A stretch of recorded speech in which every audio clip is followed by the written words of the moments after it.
Welcome to my channel. I'm Frankie and this is Let's Get Real, where today I'm reviewing Season 1 of Disney Plus's new show, Loki.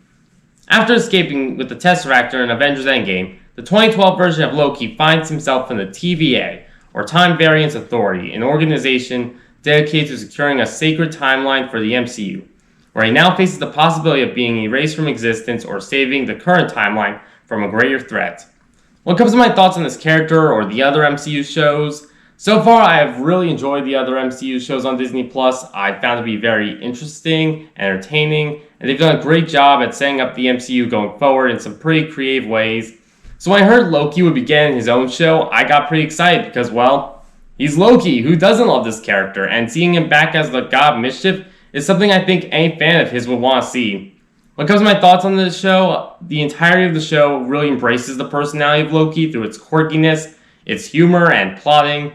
There's nothing and nobody in this show you can trust. There's always a threat going on throughout the season where there's a possibility of everything being Nas, it seems, or a character turning on another, and because of that, the show remains suspenseful, and it's really hard to predict what's coming because of it, which could easily keep you on the edge of your seat. The mysteries in the show set up are really what drive it to become as intense and mysterious as it is, and the reveals themselves do work on a certain level, where many, if not all of them, will definitely have an impact on the MCU in the long run of Phase 4. This leads me to the world building, which I thought was just great. The show does a great job at establishing the TVA and other locations that play a major role in the show, and it takes the time to go into their background while also leaving some details in the dark, allowing for speculation and setups in the future.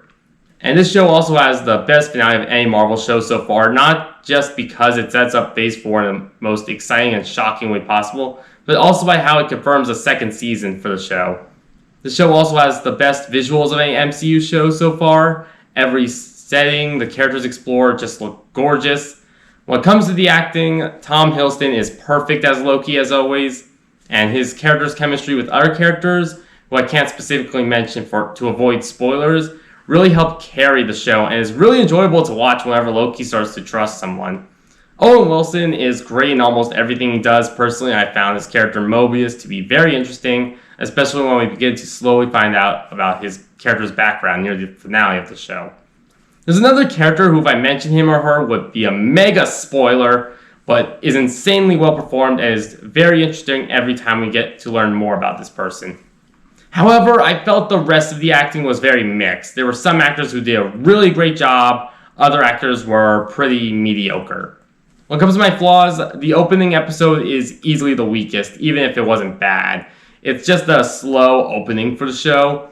As mentioned, some of the performances are pretty mediocre, and they tried to cram in so much world building for Phase 4 setups and explanations for how the timeline functions that it's very easy to become lost in everything going on. Overall, this might just be the most well-made and thought-out MCU show yet. I'm still debating whether this is the best one they've released, but as of now, it's my personal favorite of the three.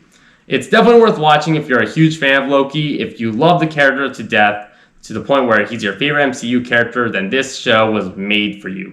This show is also going to heavily play into Phase 4, so you're really definitely going to need to see this to understand the future of the MCU. For those wondering, I thought Episode 5 was my favorite. Those who have seen it would understand why. And I'm definitely looking forward to Season 2 and the future of this show, future of Phase 4 after watching this. And I'm going to give Loki a 9 out of 10. Thanks again for watching. And be sure to give this video a thumbs up, subscribe, and hit that notification bell for more reviews.